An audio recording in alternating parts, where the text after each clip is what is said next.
हाँ देखिए, आज हम लोग पढ़ने जा रहे हैं पार्ट्स ऑफ स्पीच। वैसे आज हम लोगों को हिंदी पढ़ना है, पार्ट्स ऑफ स्पीच अंग्रेजी का ही रूप है। वैसे हिंदी और इंग्लिश दोनों ही परिनिष्ठित भाषा है। परिनिष्ठित का ऐसा मतलब होता है कि ऐसी लैंग्वेज जो व्याकरण से बद्ध हो, व्याकरण से युक्त हो, उसको परिनिष्ठित भाषा कहा जाता है। तो हिंदी और अंग्रेजी दोनों अपने आप में परिनिष्ठित भाषाएं हैं। आप देख सकते हैं पार्ट्स ऑफ स्पीच, इसका जो अर्थ होता है उसको कहते हैं शब्द विभेद। यानी हम लैंग्वेज के माध्यम से जो भी शब्दों का प्रयोग करते हैं, बोलते हैं, उन्हीं को बांटा गया है पार्ट्स ऑफ स्पीच के माध्यम से। शब्दों को अलग अलग किया गया है, किसका क्या क्या कार्य है वो चीज़ बताता है parts of speech.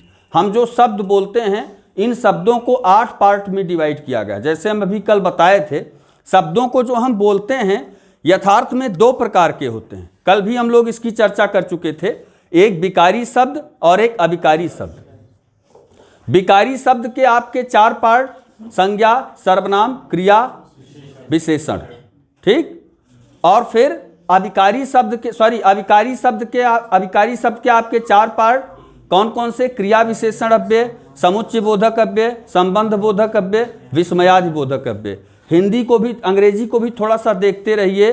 Noun, pronoun, adjective, verb, ये 4 आपके क्या हो गए? विकारी, यानी जिनमें विकार उत्पन्न हो जाता हो। किसके माध्यम से? लिंग, वचन, कारक बदलने से जिनमें विकार उत्पन्न हो जाता हो, वो चीज़ें क्या होती हैं? विकारी शब्द होते हैं। अविकारी शब्द कौन से होते हैं? अंग्रेजी में उसको क्या बोलते हैं? एडवर्ब, मतलब क्रिया विशेषण उसको कहते हैं, क्रिया विशेषण। उसके बाद प्रीपोजिशन, इसको क्या कहते हैं? प्रीपोजिशन का मतलब क्या होता है बताओ? संबंध बोधक। क्या होता है? संबंध बोधक है, कि वाक्यों में जो संबंध को प्रदर्शित करता है वो चीज़ है प्रीपोजिशन। उसी को हिंदी में संबंध बोधक कहते हैं। कंजक्शन का मतलब संयोजक होता है, जो जोड़ता हो, समुच्चय बोधक इसको हिंदी में बोलते हैं। और इंटरजेक्शन का मतलब विस्मयादि बोधक, ऐसे वर्ड्स जो विस्मय व्यक्त करते हो, अचानक बोले जाते हो, किसी घटना को व्यक्त करते हो, ऐसे शब्द क्या होते हैं? इंटरजेक्शन होते हैं, विस्मयादि बोधक होते हैं। तो उन्हीं में सबसे पहले हम चर्चा करते हैं शब्द की। ये शब्द क्या होता है? शब्द एक तरीके से भाव है, क्योंकि हम तभी कुछ बोलते हैं जो हमारे दिल में कुछ होता है, उसको व्यक्त करने के लिए हम क्या करते हैं? बोलते हैं। समझ गए ना? कुछ भी बोल सकते हो। सनी देओल का डायलॉग भी मत मारने लगना। जो भी हमारे, जैसे मान ले कोई है, उसको अचानक मन में आया कि भाई मुझे गाना गाना है, तो जो वादा किया वो निभाना पड़ेगा, हैं, एक ना एक दिन आना। वैसे मुझे पूरा नहीं पता, कहने का मतलब जो भाव होता है शब्दों के माध्यम से उसको व्यक्त किया जाता है। अब शब्द क्या होते हैं आप सबको पता है, लेकिन संज्ञा समझाना है, इसलिए शब्द की चर्चा जरूरी है। वर्णों का ऐसा सार्थक समूह जिससे एक निश्चित और शुद्ध भाव निकलता हो, अर्थ निकलता हो, अर्थात सार्थक शब्द, उसी को हम शब्द कहते हैं। वर्णों के समूह को शब्द कहते हैं। वर्णों का समूह तो इसी प्रकार से भी हो सकता है, का, गा, चा, ठा, पा, ऐसे लिख दो, कोई मतलब नहीं। वर्णों का ऐसा सार्थक समूह जिससे कोई एक निश्चित अर्थ निकलता हो, तो उसी को हम क्या कहते हैं? शब्द कहते हैं। अच्छा, इन शब्दों में अगर कोई शब्द स्वतंत्र रूप से अकेले होता है तो शब्द होता है, लेकिन जब वही वाक्य में आ जाता है तो उसको हम क्या कहते हैं? पद कहते हैं। क्या कहते हैं? पद कहते हैं। पद का मतलब समझते हो?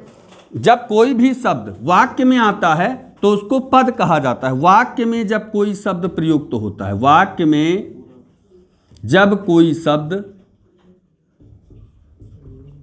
प्रयुक्त हो, तब वहां वो क्या होता है? पद होता है। शब्द क्या होता है? स्वतंत्र। जैसे मान लो हम लिख दिए बाजार, तो ये बाजार शब्द अकेला अपने आप में शब्द है, लेकिन मैंने कहा राम बाजार जाता है, तो अब ये वाक्य में आने के कारण ये चीज क्या हो गया? ये बाजार शब्द यहाँ पर पद हो गया। समझ रहे हैं? जब वाक्य में कोई शब्द प्रयुक्त होता है तो पद होता है, और स्वतंत्र रूप से होता है तब उसको शब्द कहते हैं।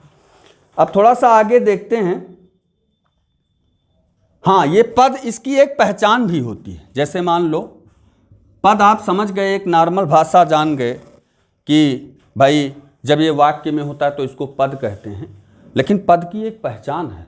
पद वाक्य में संज्ञा भी हो सकता है, पद वाक्य में विशेषण भी हो सकता है, पद वाक्य में क्रिया भी हो सकता है, पद वाक्य में क्रिया विशेषण भी हो सकता है, पद वाक्य में अव्यय भी हो सकता है। तो कहने का आशय है पार्ट्स ऑफ स्पीच पद मतलब ही जो पार्ट्स ऑफ स्पीच को व्यक्त करता हो। कोई भी वर्ड कहीं प्रयुक्त होता है तो इन 8 में से कोई ना कोई होगा, इन 8 में से कोई ना कोई होगा। जैसे इतने लिख दें, राम के पिताजी, राम के पिताजी। अब एक तरीके से एक छोटा सा वाक्य मैंने लिख दिया। अब इनमें जितने भी शब्द प्रयोग किए गए वो सब क्या हैं? पद हैं। और इनकी अलग अलग श्रेणी है। जैसे राम अपने आप में संज्ञा है, के अपने आप में कौन सा है? संबंध को दर्शा रहा है। और पिताजी भी अपने आप में संज्ञा है। कहने का मतलब जो भी वर्ड बोला जाता है वो अपने आप में कुछ ना कुछ है। इसी पार्ट्स ऑफ स्पीच का कोई ना कोई रूप है। ठीक, तो इन्हीं सब पद को, इन्हीं शब्दों को बांटा गया है कितने रूप में? 8 प्रकार में। अब चलिए हम चर्चा करते हैं। ये 2 प्रकार से होते हैं। पहला विकारी शब्द, कल हमारा इंट्रोडक्शन हो रहा था। दूसरा अविकारी शब्द। अविकारी शब्द, विकारी शब्द में ऐसे शब्द, ऐसे शब्द, ऐसे शब्द जिनमें वचन, लिंग तथा कारक के अनुसार, तथा कारक के अनुसार विकार उत्पन्न हो जाता है, विकार उत्पन्न हो जाता है। मेरी राइटिंग पे मत जाना भाई, थोड़ा सा पुअर है। उत्पन्न हो जाता है, वह विकारी शब्द होते हैं, शब्द होते हैं।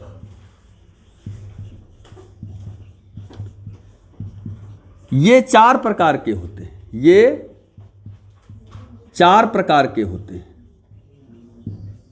ये 4 प्रकार के होते हैं। पहला क्या है आपका? संज्ञा। दूसरा क्या है? सर्वनाम। तीसरा क्या है? विशेषण। चौथा क्या है? क्रिया। तो अब आप समझ रहे हैं, ये सब ऐसे वर्ड्स होते हैं जिनमें लिंग, वचन, कारक के अनुसार इनमें विकार उत्पन्न हो जाता है, इसीलिए इनको विकारी शब्द कहते हैं।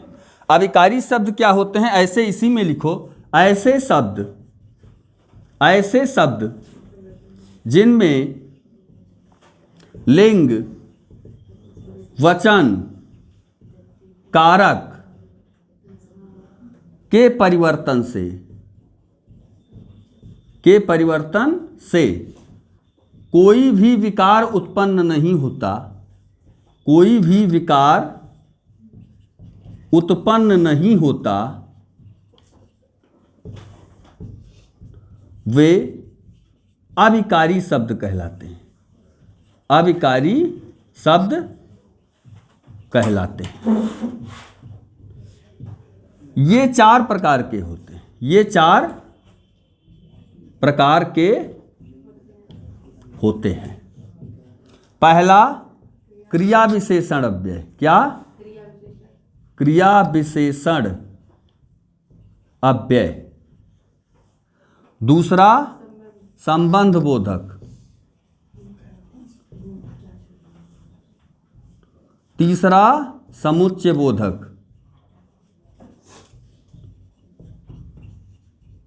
चौथा विषमयादि बोधक, विषमयादि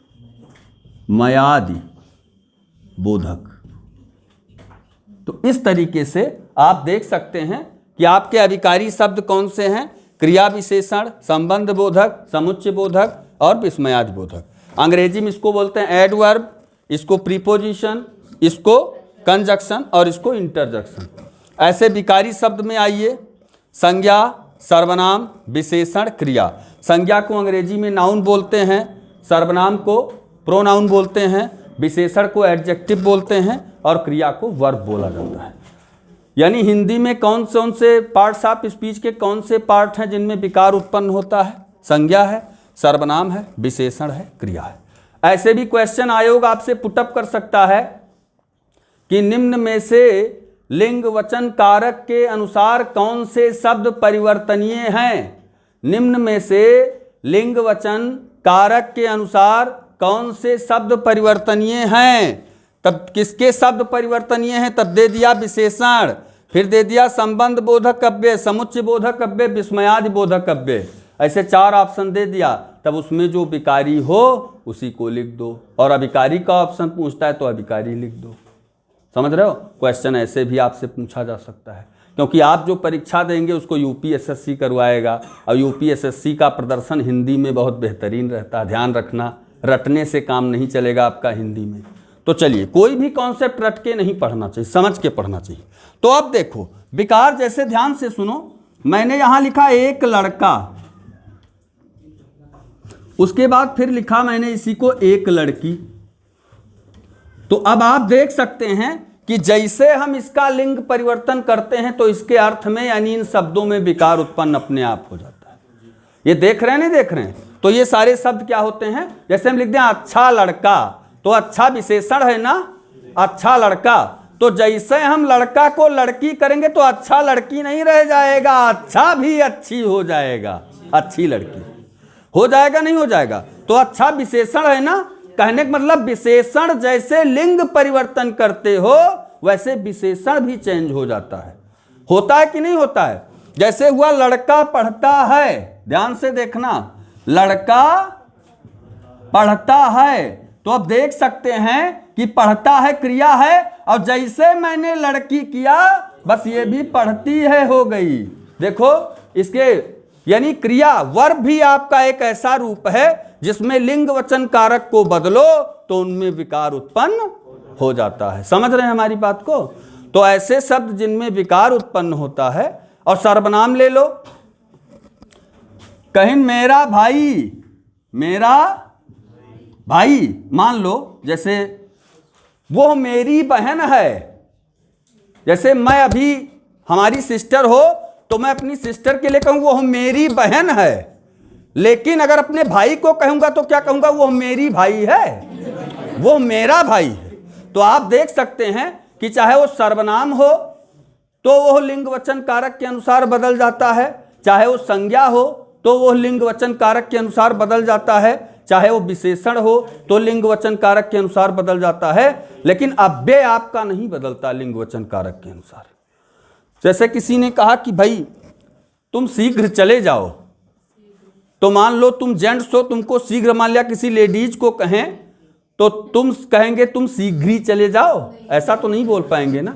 वो शीघ्र है तो शीघ्र ही रहेगा, कहने का अर्थ है, यानी वो ऐसे शब्द होते हैं। खैर इसका हम बहुत डिटेल में यहाँ पर चर्चा नहीं करेंगे, क्योंकि जब ये पार्ट आता, क्योंकि अगर इसमें घुस गए तो बड़ा लंबा टाइम लगेगा।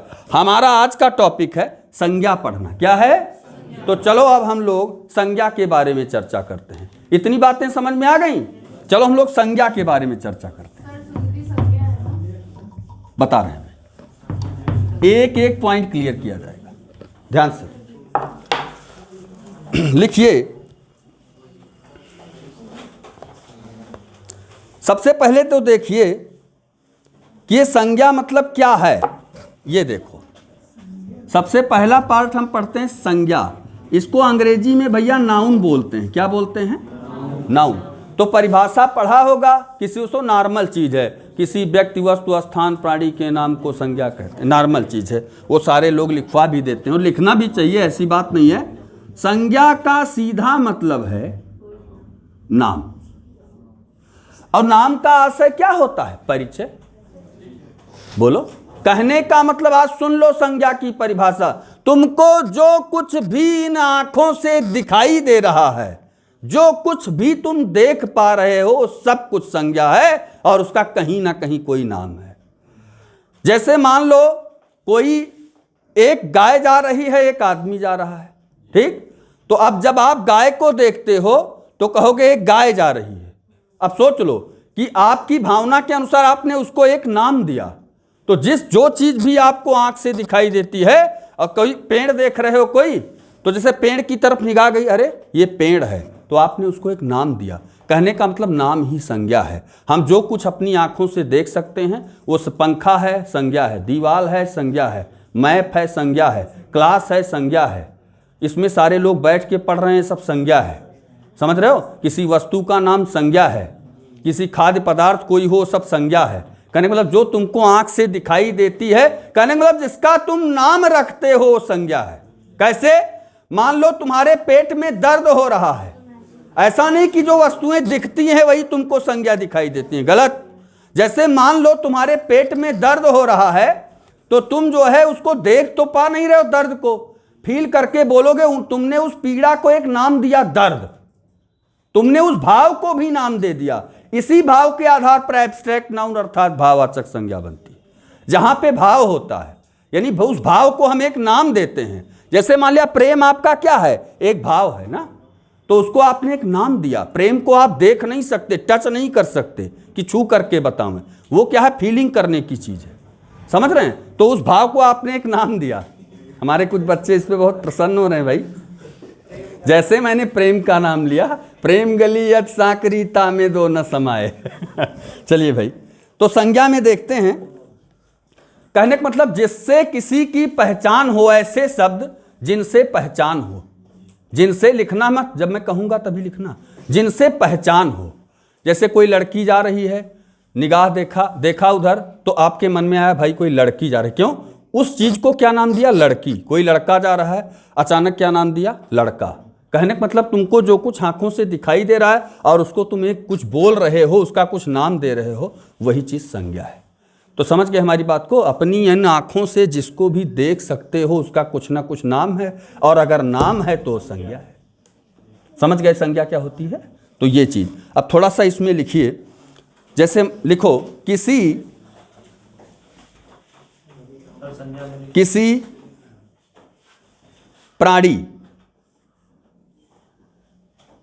प्राणी वस्तु स्थान गुण प्रकृति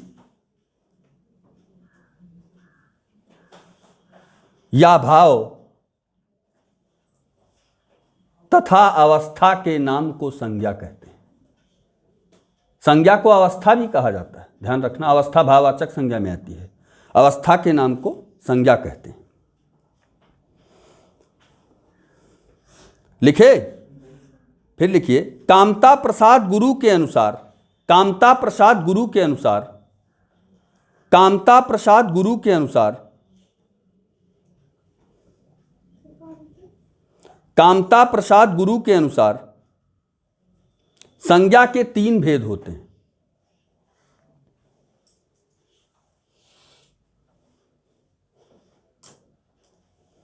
कामता प्रसाद गुरु के अनुसार संज्ञा के 3 भेद होते हैं। पहला लिखिए, व्यक्तिवाचक संज्ञा। कामता प्रसाद गुरु के अनुसार पहला व्यक्तिवाचक संज्ञा,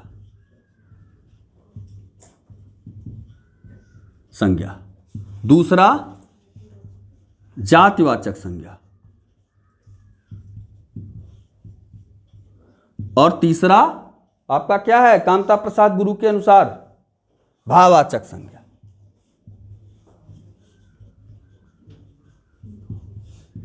कामता प्रसाद एक व्याकरणविद हैं, उन्होंने संज्ञा को 3 रूपों में बांटा है। किस किस रूप में? व्यक्तिवाचक संज्ञा, जातिवाचक संज्ञा और भाववाचक संज्ञा। अभी भी हमने इसका एक्सप्लेन नहीं पढ़ना है, अब इसमें आगे एक चीज और लिखना है। फिर लिखिए, अर्थ के आधार पर, अगला टॉपिक डालिए, अर्थ के आधार पर। तो कामता प्रसाद गुरु के अनुसार संज्ञा कितने प्रकार की होती है? याद रहे, क्वेश्चन पूछा जा सकता है, यूपीएसएससी का बढ़िया क्वेश्चन है ये, ठीक है। फिर देखिए, अर्थ के आधार पर, यह भी एक क्वेश्चन है, अर्थ के आधार पर संज्ञा के 5 भेद होते हैं। अर्थ के आधार पर संज्ञा के 5 भेद होते हैं। इंपॉर्टेंट क्वेश्चन है ये, ध्यान रखना। अर्थ के आधार पर संज्ञा के 5 भेद होते हैं। क्वेश्चन आपसे आयोग पूछ सकता है, अर्थ के आधार पर संज्ञा के कितने भेद होते हैं? 2, 3, 4, 5 ऐसे ऑप्शन दे देगा। तो अर्थ के आधार पर कितने भेद होते हैं? ध्यान रखिएगा, अर्थ के आधार पर संज्ञा के 5 भेद होते हैं। तो आप देखो 3 लिख चुके थे, लिख लो इन तीनों को सीरियल वाइज, इन तीनों को लिख लो।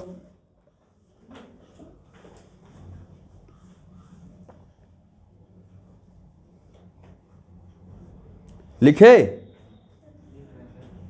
इन तीनों को लिख लो। चौथा आपका समूहवाचक,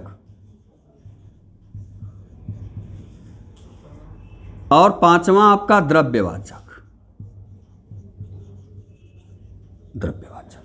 ये आपकी पांचों संज्ञाएं हो गई। अब इनको हम डिटेल में पढ़ना शुरू करते हैं कि क्या होता है आपका जो है व्यक्तिवाचक संज्ञा, किसको कहते हैं। सबसे पहले हमने क्या पढ़ना है इसमें, व्यक्तिवाचक संज्ञा। हेडिंग डाल लीजिएगा, सबसे पहले व्यक्तिवाचक संज्ञा।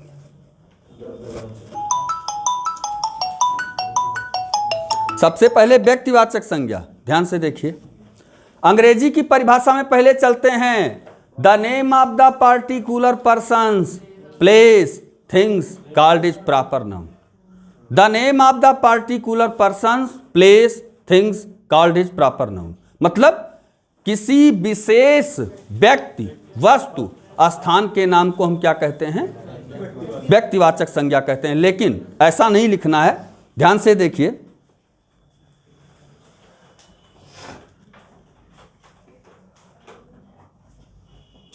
पहला चीज इसमें लिखिए, किसी विशेष व्यक्ति, वस्तु, स्थान के नाम को व्यक्तिवाचक संज्ञा कहते हैं। व्यक्तिवाचक संज्ञा कहते हैं। इसको केवल परिभाषा ही नहीं पढ़ना है, इसको समझना है। ध्यान से देखिएगा। सबसे पहला देखो, इसमें सबसे पहले आ जाओ व्यक्तियों के नाम। व्यक्तियों के नाम, अब देखो हम कैसे भेद करते हैं। व्यक्तियों के नाम का आशय क्या है, जैसे मान लो कोई आदमी जा रहा है, तो आदमी अपने आप में जातिवाचक संज्ञा है, क्योंकि वो एक जाति को प्रदर्शित कर रहा है। जैसे एक लड़का है, वो पूरे लड़के की जाति को प्रदर्शित कर रहा है। लेकिन अगर the name of the particular persons, अगर हम किसी विशेष एक व्यक्ति, एक वस्तु, एक स्थान के नाम को प्रदर्शित करें, जो शब्द, उसको हम क्या कहते हैं, व्यक्तिवाचक संज्ञा कहते हैं। भाई जैसे किसी शहर का नाम है आगरा, ध्यान से सुनना, तो सिर्फ एक स्थान को रिप्रेजेंट कर रहा है। किसको? और उसका विशेष नाम है, उसी स्थान को रिप्रेजेंट कर रहा है। आप कह दिए कानपुर, कानपुर सिर्फ एक स्थान को रिप्रेजेंट कर रहा है, ना कि 50 स्थानों को रिप्रेजेंट कर रहा है। मान लो मेरा नाम विकास त्रिपाठी है, तो विकास त्रिपाठी एक, भले एक कोई दूसरा नाम भी हो, लेकिन जैसे नाम होने से किसी के गुण दोष सब एक नहीं हो जाते। गुण दोष तो दोनों के अलग अलग रहते हैं। कहने मतलब मेरा नाम है पार्टिकुलर नाम, तो मैं जो है एक पार्टिकुलर व्यक्ति हुआ, तो एक ही व्यक्ति का नाम है विकास। कहने का मतलब जिस संज्ञा से, जिस संज्ञा शब्द से किसी विशेष एक व्यक्ति, एक वस्तु, एक स्थान के नाम का बोध हो, उसको क्या कहते हैं, व्यक्तिवाचक संज्ञा कहते हैं। जैसे व्यक्तियों के नाम में लो शुभम, चलो मैं अपना भी नाम लिख देता हूं, विकास, आयुष, कोई भी नाम आप लिख दो, किन्हीं व्यक्तियों का नाम, कोई भी व्यक्ति का नाम आप लिख दो, अटल बिहारी वाजपेयी, नरेंद्र मोदी जी, या किसी का भी नाम लिख दो, किसी व्यक्ति का नाम सदैव किस में आएगा, व्यक्तिवाचक संज्ञा में आएगा। अब फिर स्थानों के नाम में आ जाओ। स्थानों के नाम, स्थानों के नाम में ले लो, जैसे आप लो, अच्छा ये बताओ, जैसे मैंने कहा भाई ध्यान से सुनिए, मेरे गांव का नाम नौशहरा है। अगर मैं सिर्फ गांव, देखो जातिवाचक संज्ञा और व्यक्तिवाचक संज्ञा में क्या फर्क होता है, सबसे पहले तो फर्क देखो। जैसे मेरे गांव ग्राम सभा का नाम नौशहरा है, ठीक। अब अगर मैं सिर्फ बोलूं गांव, तो इस इंडिया में तो हजारों गांव हैं, लाखों गांव हैं, क्या पता। अगर मैं सिर्फ गांव को कहता हूं, तो वहां एक जाति का प्रदर्शन मैंने किया है, एक ऐसे जाति का प्रदर्शन किया कि सिर्फ उसी चीज को दिखा रही है। कहने का मतलब हम जातिवाचक संज्ञा बोल रहे हैं अगर हम गांव को बोल रहे हैं, लेकिन अगर हम उसी गांव का नाम दे देते हैं तो हमने व्यक्तिवाचक संज्ञा को बोल दिया। जैसे कोचिंग सेंटर हजारों खुले हैं, जब नाम ले लोगे कौटिल्या कोचिंग सेंटर, केवल कोचिंग सेंटर कहोगे, सीधा आपका जातिवाचक संज्ञा। लेकिन जब आप नाम ले लोगे कौटिल्य कोचिंग सेंटर तो आपका व्यक्तिवाचक संज्ञा हो जाएगा। समझ रहे हैं? हैदराबाद हुआ एक विशेष सिटी का नाम है, सिकंदराबाद हुआ एक विशेष सिटी का नाम है, ठीक है, लखनऊ हुआ, कोई भी कहने में किसी भी चीज का नाम, बलरामपुर हुआ, खरगुपुर मार्केट हुआ, गोंडा हुआ, कोई भी नाम ले लोगे आप, उसका सीधा एक ही मतलब है, ध्यान से सुनिएगा, सीधा एक ही मतलब है कि वो किसी पार्टिकुलर स्थान का नाम है। जैसे आप कहो शहर, ध्यान से सुनना, आपने कहा शहर तो बहुत सारे शहर हैं, वो कॉमन नाउन में आ गया, जातिवाचक संज्ञा में आ गया। लेकिन जैसे आपने उस शहर का इंडिविजुअल कोई नाम दिया, बस वो व्यक्तिवाचक संज्ञा में आ गया। सिनेमा हॉल बहुत सारे हैं, लेकिन कह दो भैया T2 सिनेमा है, उसका नाम दे दिया तो क्या हो गया? व्यक्तिवाचक संज्ञा। लेकिन जैसे कलम बहुत है, कलम बहुत है, मैंने कहा भैया फाउंटेन पेन, तब अगर नाम दे दिया मैंने उस वस्तु का तो समझ लो मैंने उसको व्यक्तिवाचक संज्ञा कह दिया, और नाम नहीं दिया। जैसे डस्टर है, जैसे मान लो मोबाइल है, तो ये मोबाइल कोई सामान है, जाहिर सी बात है कॉमन नाउन है। लेकिन अगर इसी मोबाइल का जैसे कहा भैया रेडमी की मोबाइल है, अब यहां आप व्यक्तिवाचक संज्ञा में पहुंच गए। यहां आप किस में पहुंच गए? व्यक्तिवाचक संज्ञा। जब तक मात्र यह एक वस्तु थी, इसका विशेष नाम नहीं था, तब तक ये जातिवाचक संज्ञा थी। जैसे इसका एक विशेष नाम हुआ, जैसे मान लो किताबें तो बहुत सी होती हैं, ठीक है, लेकिन उसी किताब में रामायण, उसी किताब में गीता, कहने का मतलब जिसका विशेष कोई एक नाम हो वो व्यक्तिवाचक संज्ञा होती है, और सिर्फ किताब रख दो तो वो जातिवाचक संज्ञा होती है। क्या ये नीला पेन? तो आप एडजेक्टिव बोल रहे हैं, नीला पेन की विशेषता हो गई ना, तो आप जातिवाचक संज्ञा को बोल रहे हैं। लेकिन जब आप कह दिए रेनाल्ड्स पेन है भैया, ये रेनाल्ड्स, पहले पेन चलता नहीं था, या कह दिया सीलो का पेन है, तो अब सीलो पेन जैसे बोले तो किस में चला गया? व्यक्तिवाचक संज्ञा में चला गया। मेरी बात समझ रहे हैं? जैसे कहा फूल, गौर फरमाइए, जैसे कहा फूल, तो फूल अपने आप में क्या है? जातिवाचक है। जैसे कहा उसको कमल का फूल, लोटस, क्या हो गया? जैसे मैंने कहा फूल और कहा गुलाब का फूल तो फिर क्या अर्थ निकला? उसका एक विशेष नाम है, समझ गए? तो the name of the particular person, place, things called is क्या होता है? Proper noun. तो अब समझिए, जैसे हो गया। अब देखिए वस्तुओं के नाम आप देख सकते, कहने का मतलब कोई विशेष नाम दे दो तो चीज क्या हो गई? जैसे पैंट खरीदने जाते हो तो पैंट तो बहुत सारे हो गए, कौन सा पैंट भैया? क्या? स्पार्की, यही तो भैया, स्पार्की पैंट आपने कह दिया, भैया स्पार्की पैंट दिखाना, तो व्यक्ति अब केवल कह दो भैया पैंट दिखाओ, तो दुकानदार अपने आप पूछेगा कौन सा पैंट भैया, कौन सा पैंट? तब कहोगे भैया स्पार्की का पैंट दिखाइए, तो आपने विशेष नाम लिया, स्पार्की ला के रख देगा, बस व्यक्तिवाचक संज्ञा। और जब तक केवल पैंट कहा तो जातिवाचक संज्ञा हो गई। तो ये चीजें होती हैं। फिर देखिए, जैसे हम कह दें पर्वतों के नाम, पर्वतों के नाम, केवल अगर मैं पर्वत कहूं, ध्यान रखो, मैं केवल क्या कहूं? पहाड़, ये कहूं केवल, समझ गए?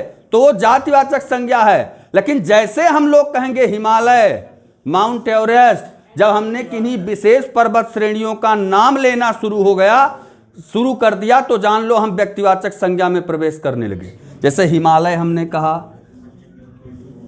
हमने राकीज कहा, राकीज भी एक पर्वत है, पर्वत श्रृंखला है। हमने एवरेस्ट कहा, हमने एंडीज कहा, और फिर हमने कंचनजंगा कहा। लेकिन अगर सिर्फ मैं पर्वत कहूं तो पर्वत तो ये सारे हैं, तो जातिवाचक हो गया। लेकिन जब हमने नाम ले लिया तब, जैसे मैं कहता हूं महासागर, तो बहुत सारे पांच छह महासागर, 5 है ना, और 6 भी एक और माना जाता है महासागर, भले गिनती नहीं है लेकिन लगभग है महासागर में ही। सुनिए, 5 महासागर आपके हैं, समझ रहे हैं? 5 महासागर आपके हो गए। केवल महासागर कहो, क्या पता? कहा अटलांटिक महासागर, तो आपने किसी विशेष महासागर का नाम ले लिया तो क्या हो गया, आपका व्यक्तिवाचक संज्ञा हो गया। कोई दिक्कत? अब फिर देखते हैं नदियों के नाम।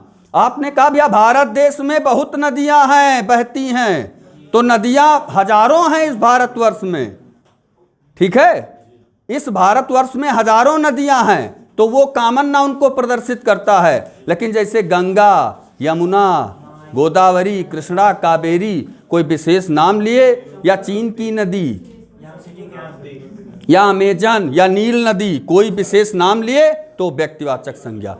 अच्छा, मैंने ऐसा पढ़ाना क्यों शुरू किया? रीजन था, कल मैंने देखा कि हमारे बच्चे संज्ञा और विशेषण में ही भेद नहीं कर पा रहे हैं, तो मैंने कहा तो बड़ी शोचनीय दशा है। तो इसलिए इसको बताना बहुत जरूरी है कि व्हाट इज द नाउन। अगर लाइन में आ गया कहीं वाक्य में, तो हमको ये तो जानना चाहिए कि संज्ञा क्या है। जब हमारी पहचान नहीं रहेगी तो हम फिर उसको क्लियर कैसे करेंगे कि ये सब है क्या। ध्यान से सुनिए, देशों के नाम, जैसे कहा भैया इस विश्व में 196 देश हैं, तो केवल देश शब्द कहते हो तो कॉमन नाउन होता है। लेकिन भारत, अमेरिका, चीन, नेपाल, भूटान, जब किसी देश का नाम लेते हो तो क्या होता है, व्यक्तिवाचक संज्ञा होता है। फिर आइए राष्ट्रीयता, याद रखो राष्ट्रीयता। 4 लोग खड़े हो गए, मैं हिंदुस्तानी हूं, एक जापानी है, एक चाइनीज है, एक अमेरिकन है। मेरे से पूछा भैया कौन हो, मैं बोला मैं भारतीय हूं।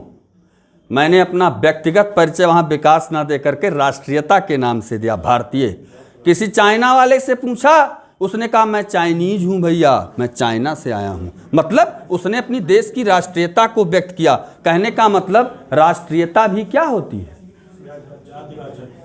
राष्ट्रीयता व्यक्तिवाचक संज्ञा होती है। याद रखना, राष्ट्रीयता क्या होती है, व्यक्तिवाचक संज्ञा होती है।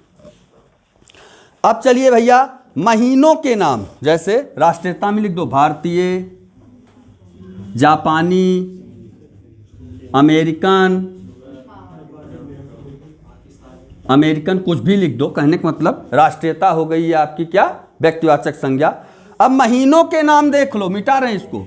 महीनों के नाम, महीनों के नाम, महीनों के नाम कह दो महीना, तो महीना तो 12 होता है, कौन पता कौन सा महीना। जब नाम लिख दिए भैया जनवरी।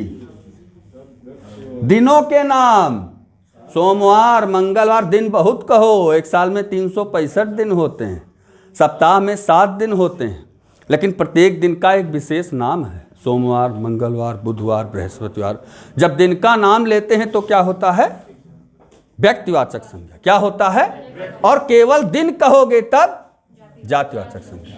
केवल दिन कहोगे तब क्या होगा, और अगर नाम ले लिए तब व्यक्तिवाचक संज्ञा।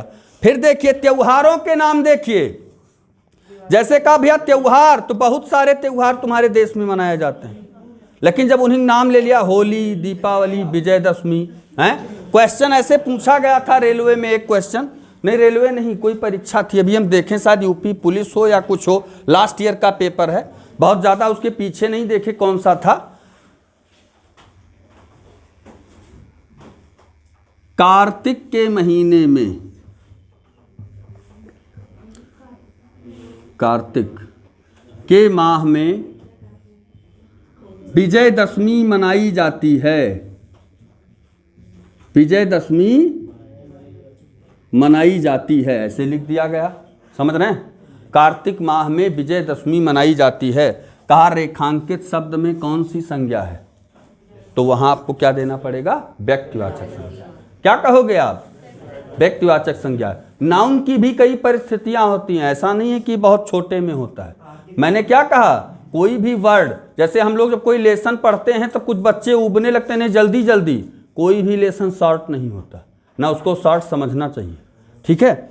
फिर देखिए त्योहारों के नाम, पार्क चौराहों के नाम, पार्क चौराहों के नाम, ये भी आपके व्यक्तिवाचक संज्ञा में आ गए, ठीक है।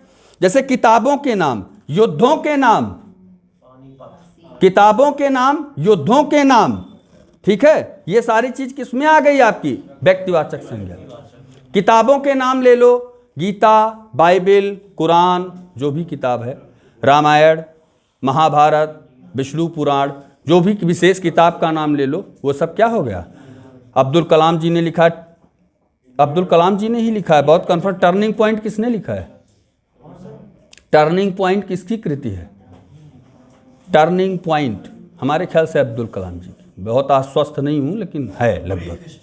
सुनिए, तो टर्निंग पॉइंट किताब का नाम ले लिया, तुरंत पता चल गई किसी विशेष किताब का नाम। कहने का मतलब वो सारी किस्में आ गई व्यक्तिवाचक संज्ञा में। युद्ध के नाम कहा, battle of Panipat, first Panipat, तो उसने कहा पानीपत का प्रथम युद्ध। वो कारगिल वार उसने कहा, तुरंत आपका दिमाग पहुंच गया किसी विशेष युद्ध का नाम है। कोई संधि समझौता, कोई। चलिए एक क्वेश्चन बताइए।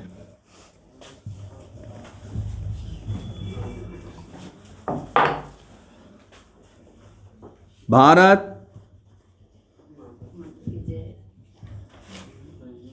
संयुक्त राष्ट्र संघ का सदस्य है। रेखांकित शब्द कौन सी संज्ञा में आते हैं? पहला व्यक्तिवाचक संज्ञा, दूसरा जातिवाचक, तीसरा समूहवाचक, और चौथा क्या? भाववाचक। चलो भाई, कौन सी संज्ञा है? क्या? समूहवाचक है। संयुक्त राष्ट्र एक समूह है। 196 कंट्री का क्या है? सब कई सारे होते हैं, लेकिन यहाँ पे संयुक्त नहीं, ये समूह है। समझ गए ना? ये समूह है। क्या है? चलो अभी हम बता रहे हैं समूह है। कैसे समूह? अभी हम चर्चा करेंगे इसकी जब हम पहुंचेंगे उस पॉइंट पर। कहने का मतलब ऐसे क्वेश्चन हैं। देखो, ऐसे हल्का लगेगा देखने में, हल्का लगेगा देखने में, और गलत करके चले आओगे।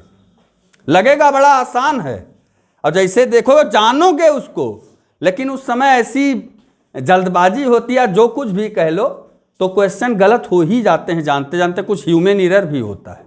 समझ गए? गलतियां होती रहती। चलिए भाई, अब थोड़ा सा हम लोग आगे बढ़ते हैं। जातिवाचक संज्ञा। कौन सी?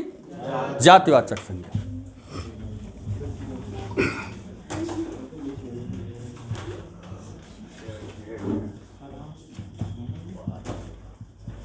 जातिवाचक संज्ञा ऐसे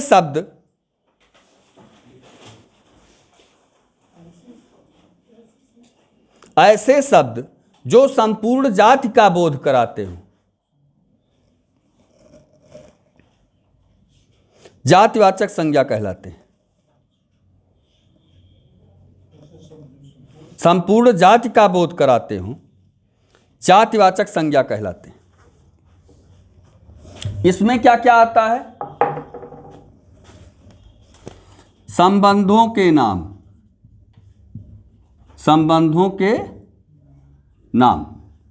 जैसे ध्यान से सुनो, भाई, बहन, माता, पिता, मित्र, भाभी, या जो भी हो अपना शब्द, संबंधों के शब्द, वो सब किसके अंतर्गत आते हैं?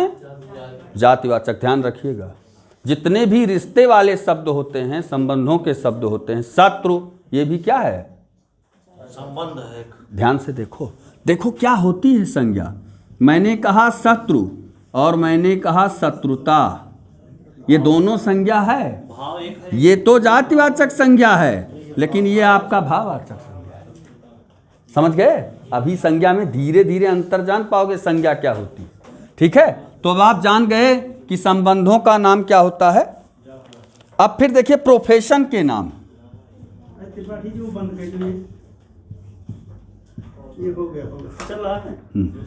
प्रोफेशन के नाम, वकील,